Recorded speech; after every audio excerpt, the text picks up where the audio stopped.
जी बाबा साईं। सभिनी हमराहनि खे हित घुराए वठ। छो बाबा साईं, उन्हनि जो हिते कहिड़ो कमु आहे? तूं इन ॻाल्हि खे न सम्झंदे, जेको चयो आहे उहो कर। हाज़ुर बाबा साईं। फोन करे छॾ, जेको जिते बि आहे उहो राति ते पहुची वञे। ठीकु आहे बाबा साईं, मां घुराए थो वठां। ख़बरदार, का बि हरकत कई अथव इते जो इते पूरो करे छॾींदोसांव। सूबेदार साहब, ॾिसो असां रूपोश न आहियूं। तव्हां असांजे घर में अची असांखे छापो आयो आहे। परायूं छोकिरियूं अगवा कयो था ऐं चओ था त रूपोश न आहियूं। छोकिरी रज़ा ख़ुशी सां रहियल आहे, असां कंहिंखे भॻवान आहे कयो। इहा ख़बर कोर्ट में पवंदी। असां छोकिरी खे वठी था वञूं। सिर्फ़ु छोकिरी खे न, असांखे बि वठी हलो। जॾहिं छोकिरी खे कोर्ट में पेश कंदासीं, तव्हां बिलासे कुते हलिया अचिजो। हा छोकिरी।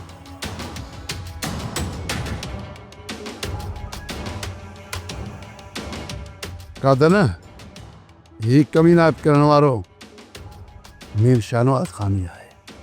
सभु मां सम्झां थो। जंहिं बि इहा हरकत कई आहे उहा कादन जे कहर खां कोन बचंदो। पुट, तव्हां मीर शाहनवाज़ जे कंदे न हलो, उहो असांजी छोकिरी वापसि कोन कराईंदो। तव्हांखे पंहिंजी हिमत करणी पवंदी। बाबा, रेस सुभाणे ताईं मोहलियत घुरी आहे। जे करे सुभाणे ताईं अधी हिते न पहुती त पोइ तूं ककर जो वसण ॾिसजा। दुश्मननि जे घर मथां बारूद जी बाहि वसाईंदासीं। न्याणी तव्हांजे सुरनि खां भॼी वञी अलाए कंहिं वटि पनाह वरिती आहे। तव्हां हुनखे उते बि सुकून सां रहण कोन था ॾियो। ही त कंहिंखे क़बर में बि सुकून सां न रहण ॾींदा। कूंज त अञा ज़िंदा आहे। जेकॾहिं तव्हां पंहिंजा पेर सुधारियो न, अहिड़ा ॾींहं ई न ॾिसो। तव्हां मर्दनि खे त औरतुनि में हर बुराई नज़र ईंदी आहे ऐं तव्हांजा कुधा करतूत असांजे बसे त ज़बान न काकिड़े खां ॿाहिरि कढी छॾिया। जॾहिं सच साम्हूं ईंदो आहे न त माण्हू ईअं ई होश में न ईंदो आहे। अञा वात थी वठी।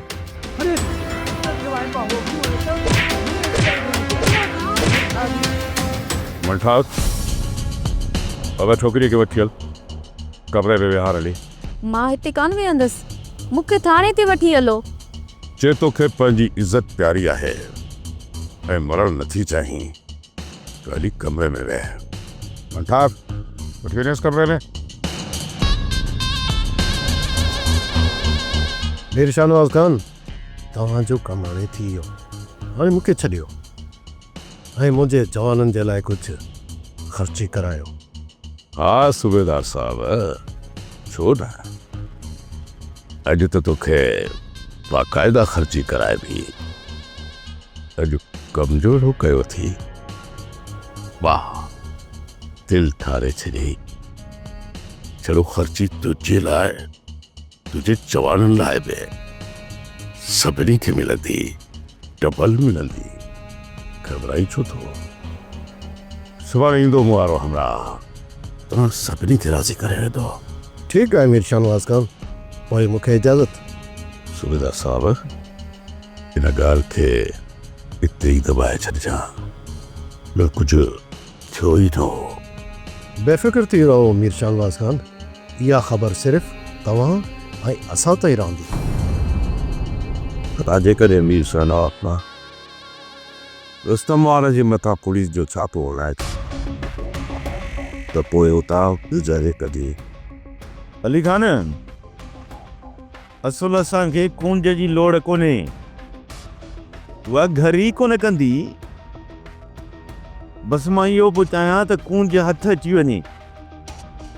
कूंज खे हथु करे ऐं ककर ते ज़ोर रखी उन खां अधीअ खे तलाक ॾियारिया हा। अदा, ककर अदी खे कॾहिं बि तलाक कोन ॾींदो। जॾहिं हिन खे मारींदासीं, पोइ अदी जी जान ककर मां आज़ाद थींदी। हा पीरल,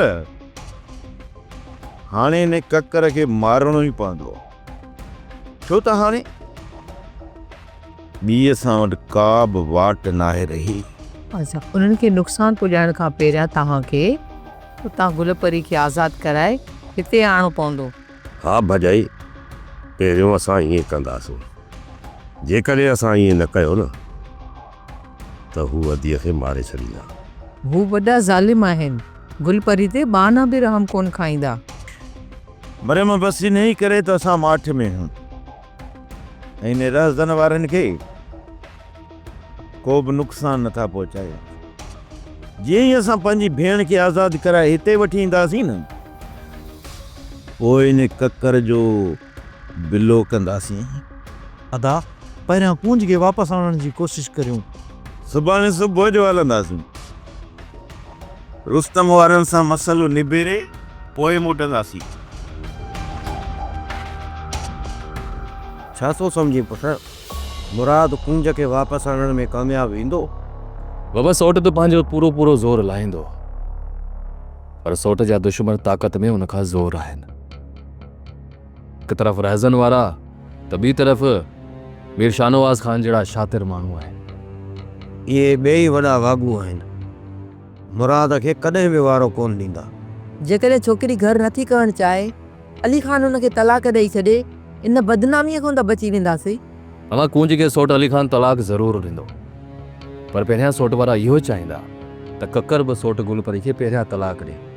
तूं छा थो सम्झी त ककर ईअं कंदो? गुलपरी खे तलाक ॾींदो?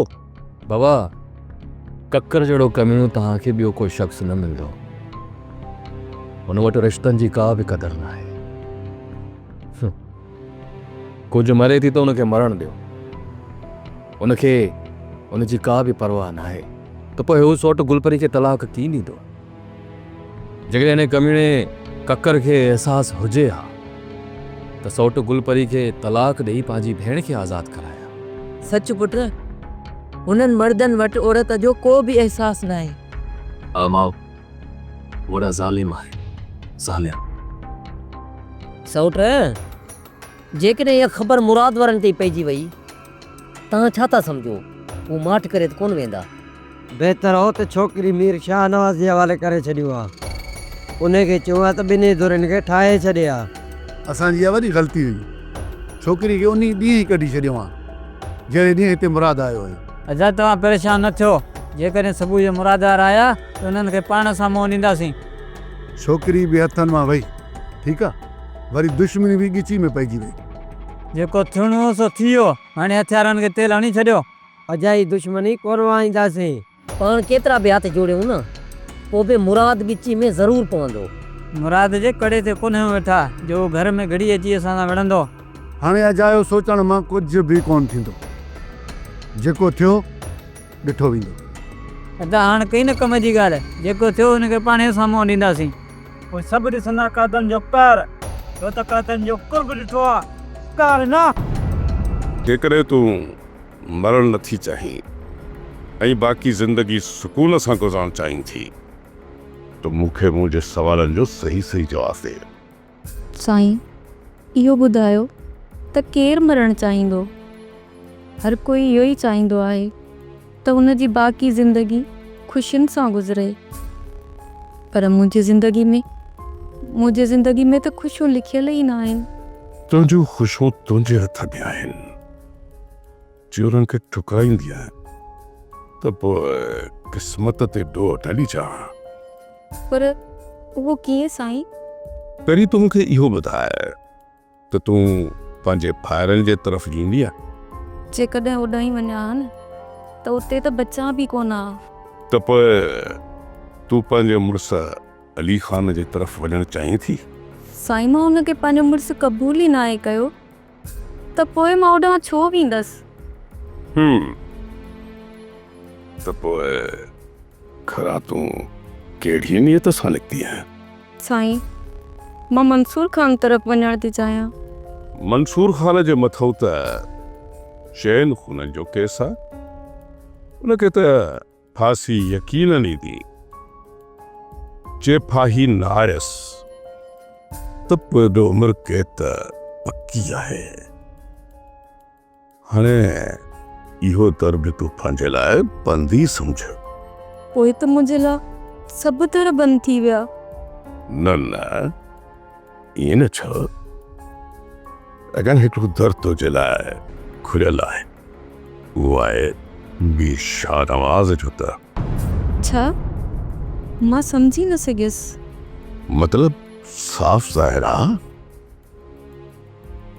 मुंहिंजो मतिलबु आहे जे तूं मूंसां निकाह करी त इहो तव्हां छा पिया चओ? वाह कमाल थी करी छोकिरी। मां तोखे ज़िंदगीअ जे तरफ़ थो सॾियां ऐं तूं मौत जे तरफ़ थी वञी। साईं मुंहिंजो निकाह थियल आहे, इन जे करे मुंहिंजो कंहिं ॿिए सां निकाह नथो थी सघे। उन निकाह मां आज़ाद कराइण त को मसलो ई नाहे। इहो कमु मां कराईंदुसि। भई हाणे कुझु वक़्त लाइ तूं हितां ई कुझु थधे सहन सां सोच। ही महल माड़ियूं सब कुछ तोखे मां अखबार में लिखी ॾींदुसि। पूरी जिंदगी इंदौर मिलट थी है। सड़क ॿियो दफ़ो मुंहिंजे लाइ सोच।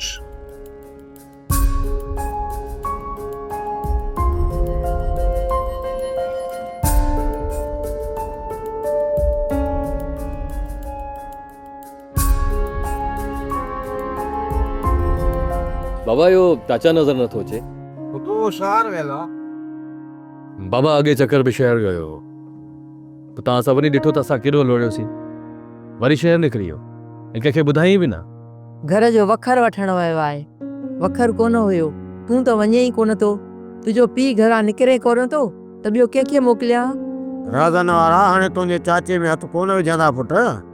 बाबा ये वॾा कमीना आहिनि। ककर जिते ॻाल्हि ई न कर, जेकॾहिं चाचा हुनखे हथ अची वियो न त ॿधी खणी वेंदसि। मूं अदा खे चई छॾियो त उहो ख़्याल सां वेंदो। जेकॾहिं उहे कमीना हुनजे मुंहुं पिया न त उहो पासो मटाए वेंदो। अमां ॿीहर जेकॾहिं को बि कमु हुजे, को वखर वठिणो हुजे त मूंखे ॿुधाइजो, मां वठी ईंदुसि। अबा तूं त पाण खे ख़ान सॾाए थो, चए थो घर जो अटो ऐं गिहु मां छो वठां? अमां इहो जेकॾहिं सामान मां न खयो न त मां इहो सामान कंहिं ॻोठ वारे खां खणाए वठंदुसि। तव्हांखे घर वेठे सामान मिलंदो, पर बाबा ऐं चाचा खे शहर वञण जी का बि ज़रूरत न आहे। ठीकु आहे पुट, हिदार मां बि कोन वेंदुसि ऐं न ई वरी अदा खे छॾींदुसि जेसीं ताईं हितां जो माहौल सही थिए। खुदा जी का सणाई थियनि, निभाग नचण में देरी न कई। बाबा साईं छोकिरी त वापसि थी चुकी आहे। मां तोखे 1000 दफ़ा चयो आहे त इन बारे में तो पंहिंजी ज़बान बंदि रखंदो कर। जानवर खान जी बादशाही जो खैर हूंदो आहे बाबा। रेसा चारों तरफ़ तव्हांजी धूम लॻी पई आहे ऐं हर माण्हू इहो ई चवे पियो त रुस्तम वारनि जा गोॾा खोड़ाए मीर शाह नवाज़ छोकिरीअ खे वठी आयो आहे। हा ककर, छोकिरी वापसि अची वई आहे। शाहनवाज़ खान छोकिरी खे असांजे हवाले कयो त असां उनखे माला तो घर वठी वञूं। एतिरी त कर छाजी आहे राज़न? मीर शाह नवाज़ खान तव्हांखे कहिड़ी ख़बर त हिन दिलि मथां छा पई गुज़रे। जेसीं ताईं अदीअ खे वठी घर नथो छॾिया न, हिन दिलि खे सुकून ई कोन मिलंदो। माण्हुनि जा वात खुली विया आहिनि। जेसीं ताईं असां छोकिरी खे घर वठी न वेंदासीं तेसीं ताईं इहे वात बंदि न थींदा। अरे बाबा हाणे त छोकिरी घर पहुची वई आहे, पोइ तव्हां परेशान छो थिया हो? मनठार बस बाबा चांहि कराए ऐं हमरा खे बात कनि, असांखे थोरो ॻाल्हाइणो आहे। कुर्बान है जेकर मूं सफ़ाई सही ना है न कई त जेकी रही खुई सफ़ाई आहे न उहा भला तूं करे छॾ। बस हाणे बस, मां थोरे सफ़ाई कंदुसि। हा साईं, तूं सफ़ाई कोन कंदे ॼण मथां लही आई। पुट जहिड़ो नौकर तूं ही तहिड़ो नौकर मां आहियां। मां चवई तो बात बंदि रख। बात चवण तो तूं बंदि कर। नथो चवई त आकड़ कंदो थो वञी। छा कंदे तूं, छा कंदे?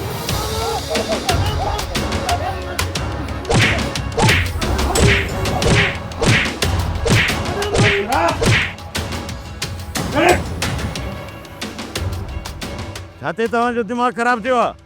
बाबा ही वरी पाण खे थोरो ठाहूको थो सम्झे। उहो त पोइ असल मां आहियां ठाहूको। बस हाणे बस, ख़बर आहे मूंखे त केरु केतिरो ठाहूको आहे। निकिरो थो हलो। हेड़ो जहिड़ो त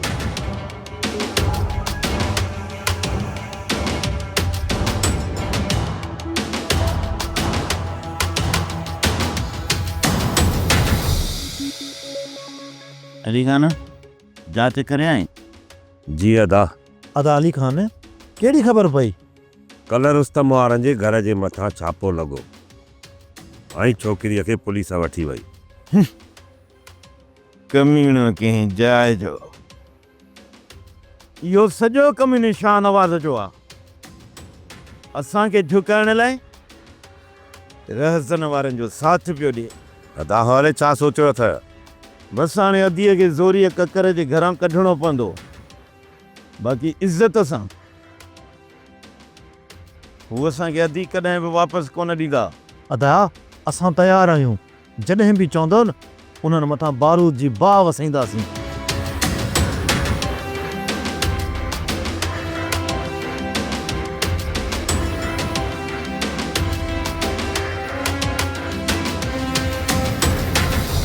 छोरी त छा पई करे?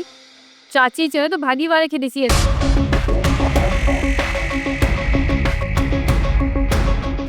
भाॼी छो मूं तोखे केतिरा भेरा चयो डॉक्टर अॼु ॿाहिरि न निकिरण जी कर। वाह कुछ होश कर हर भरू अची छोकिरीअ जे कढ पियो आई। भाॼी रन पहिरियां हिकु छोरी भॼाए छॾी तो, वरी हिन छोरी जे भॼण जे चकर में आई। जेकॾहिं ही छोरी हथां निकिरी वई न त पुट ककर मूंखे बंदूक खणण त देरि ई न कंदो। चाचा मां ईअं घणा कान बदलंदसि, तूं मुंहिंजो ख़ौफ़ न कर। इहा ॻाल्हि दुकूं वारी छोरी बि कंदी हुई, उन खे जीअं वाजिब मिलियो खणी आ अचे। निभागी छोरी जेको यार घरां पैर कढियो न ई मुठी कोठा छॾींदो था। शानवाज़ खान छोकिरी असांजे हवाले कयो था समझ। रज़न छोकिरी तव्हां सां हलण लाइ तयार ई कोन्हे, इन करे 2-3 ॾींहं न मीर शानवाज़ खान न 2 कलाक न मीर शानवाज़ खान न 2 ॾींहं त छा पर 2 कलाक बि तव्हांजे दर ते छोकिरीअ खे असां न छॾींदासीं, वठी वेंदासीं असां हुनखे। इहा असांजी ग़ैरत गवारा नथी करे त छोकिरी असांजी तव्हांजे दर ते रहियल हुजे। जॾहिं तव्हांजी छोरी रुस्तम वारनि जे दर ते रहियल हुई, उन वक़्तु तव्हांजी ग़ैरत काॾे वई? मरी वई। ऐं हाणे जॾहिं हुनखे मां हिते वठी आयो आहियां, तव्हांजी ग़ैरत सुजाग थी आहे। तव्हां चवण छा था चाहियो मीर शानवाज़ खान? जेको तव्हांजे दिलि में आहे उहो खुली ॿुधायो न। जीअं ई छोकिरी मां हिते वठी आयो आहियां त हुन अलाए रसूल जा वास्ता ॾिना आहिनि। इन करे छा शानवाज़ खान? मूंखे सिर्फ़ु इहो ॿुधायो त शैतान कॾहिं खां वठी अल्लाह रसूल जी पैरवी करणु शुरू कई आहे? बस हद अदब या भॼी बकवास बंद रख। रज़न तुंहिंजो मक़सदु छा आहे? तव्हां शैतान आहियो छो इन्ही में तोखे अञा को शक लॻे थो? मीर शानवाज़ खान इहो दरवेशीअ जो ढोंग वञी उन्हनि सां कयो जेके तव्हांखे न सुञाणींदा हुजनि। असांजे साम्हूं तव्हांजा 2 रूप ज़ाहिर आहिनि। असां तव्हांजो दरवेशीअ वारो ऐं शैतानीअ वारो चहिरो ॾिसी चुका आहियूं। फिलहाल तव्हां गाॾियूं कढी अचो त हलूं था रुस्तम वारनि ॾे। त हली ने रुस्तम वारनि खां पुछी अचूं त आख़िर उन्हनि असां सां कूड़ मथां कूड़ छो ॻाल्हायो। अदा उन्हनि खां पुछाणो न कजो, पर उन्हनि जी निड़ीअ जे मथां लत रखी ऐं उन्हनि खे हथी को कजो। तूं छा थो सम्झी मां उन्हनि खे बख़्श कंदुसि? रुॻो उन्हनि ते मूंखे पहुचण ॾे। तव्हां गाॾी कढी अचो। जी अदा अदा चा लिखो। जेकॾहिं मुराद वारनि ताईं इहा ख़बर न बि पई न, राज़न वारा उन्हनि ताईं ख़बर ज़रूरु पहुचाईंदा। रेज़न वारा आहिनि शैतान, उन्हनि खे शैतानी करण खां सवाइ ॿियो कुझु आहे छा? छोट मुराद वारा आया त गंद वॾो थींदो, इहो न सोचिजो माठ करे वेही रहंदा। जेकॾहिं गंद कंदा न कादनि जे कहर खां कोन बचंदा। मुराद खे मामूली माण्हू न सम्झ, उहो असां खां वधीक ताक़त रखे थो। हिन वक़्तु ताक़त कोन लॻंदी, जहिड़े में सिर्फ़ु हथियार खपंदा आहिनि। हथियार कादन जेकॾहिं मुराद वारा हिते अचनि था न त उन्हनि सां जहिड़ो न आहे करणो, सम्झे थो? ऐं पोइ तूं माठ में रहिजाए। हा जेकर हू होश वञनि त पोइ बि असांखे ख़ामोश रहणो पवंदो। तो ख़बर आहे असां उन्हनि जा वॾा ॾोही आहियूं। खणी जे मुराद कावड़ में ईंदो न, पोइ बि उन्ही में इंसानियत आहे। ऐं हा जेकॾहिं उन सां असां हथ जोड़ी कंदासीं न सोट हथ जोड़ कॾहिं बि कोन कबी। तूं छा थो चई? उहे थी अचनि असां हुननि जे मथां हथियार खणी सिधा कयूं, ईअं न? अॼुकल्ह माण्हू हथियार जी ज़बान सम्झंदा आहिनि। तुंहिंजो थियो आहे दिमाग़ ख़राब। सोचां थो त उन्हनि जे अचण खां अॻु में ई तोखे मां कमरे में बंदि कयां। इहो ई हालात हुजो।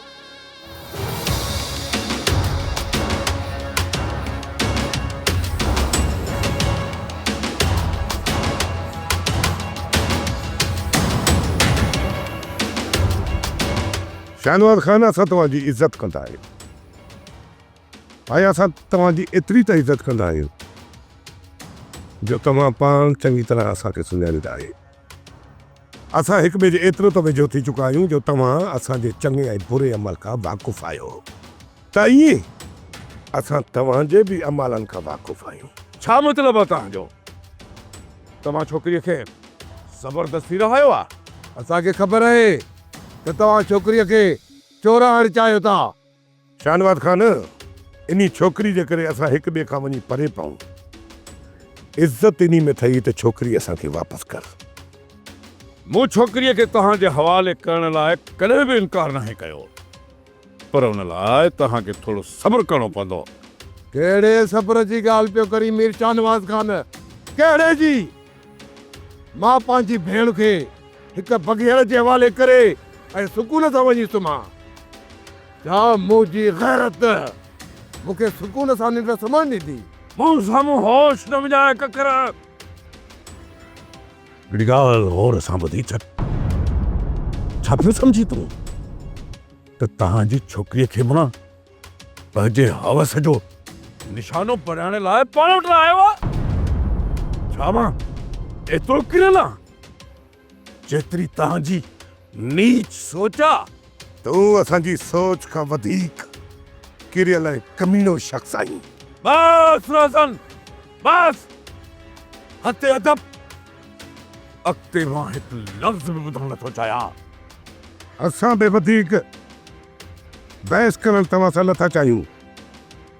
असांजे हवाले छोकिरी कयो या जेल वारियो। ना मंसूर खान ना, हिकु मुजरिम खे पंहिंजी ऑफिस में ऐं पंहिंजे ई साम्हूं विहण जी इजाज़त कॾहिं बि न ॾींदुसि। मां बि इहो ई चाहियां थो DSP साहब त हिन मज़लूम क़ौम खे इहा ई सोच अची वई त कंहिं बि मुजरिम खे कंहिं बि कुर्सी ते रहण जो हक़ न आहे। कसम आहे पैदा करण वारी ज़ात जो।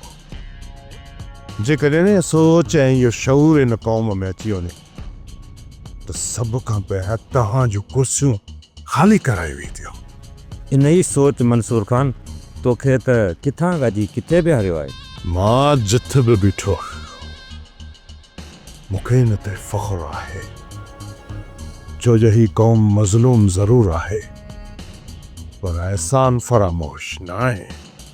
तुंहिंजे मुंहं खां पोइ त तुंहिंजी क़बर जा निशान बि मिटिजी वेंदा, पर ही क़ौम मूंखे तारीख़ में सदियुनि ताईं यादि रखंदी ऐं मूंखे अमर पढ़ाए छॾींदी ऐं चवंदा त को क़ौम जो सचो सबूत हुयो जे पंहिंजी ज़िंदगी जे आख़िरी साह ताईं हिन क़ौम जे हक़ लाइ आवाज़ उथारियो ऐं हिन क़ौम लाइ विढ़ंदो रहियो। त पोइ छा तो पंहिंजी क़ौम खे हक़ वठी ॾिना? छा DSP साहब, छा तव्हां हिन क़ौम जो हिसो न आहियो? जेकॾहिं हिन क़ौम जो हिसो तव्हां न आहियो त पोइ हिन कुर्सी ते वेहण जो बि तव्हांखे हक़ न आहे। न आहे हक़ तव्हांखे हिन क़ौम जा फ़ैसिला वेही तव्हां हिन कुर्सीअ ते कयो। जेकॾहिं तव्हां हिन क़ौम जो हिसो आहियो त उन क़ौम लाइ उहे फ़ैसिला कयो जंहिं लाइ तव्हांखे चूंडे हिन कुर्सीअ ते विहारे रहियो आहे। जेकॾहिं न त पोइ जेकॾहिं हिन क़ौम खे शऊर अची वियो न त पोइ तव्हांखे हिन कुर्सीअ तां गीले हेठि लाहे छुलाए छॾींदा। इन करे चवां थो त पंहिंजो पाण खे संभालियो DSP साहब, संभालियो पंहिंजो पाण खे। सोप सीरियल डोला हाणे तमाम एपिसोड्स ॾिसो HD क्वालिटीअ में। विज़िट करियो असांजो YouTube channel Sindh TV HD drama.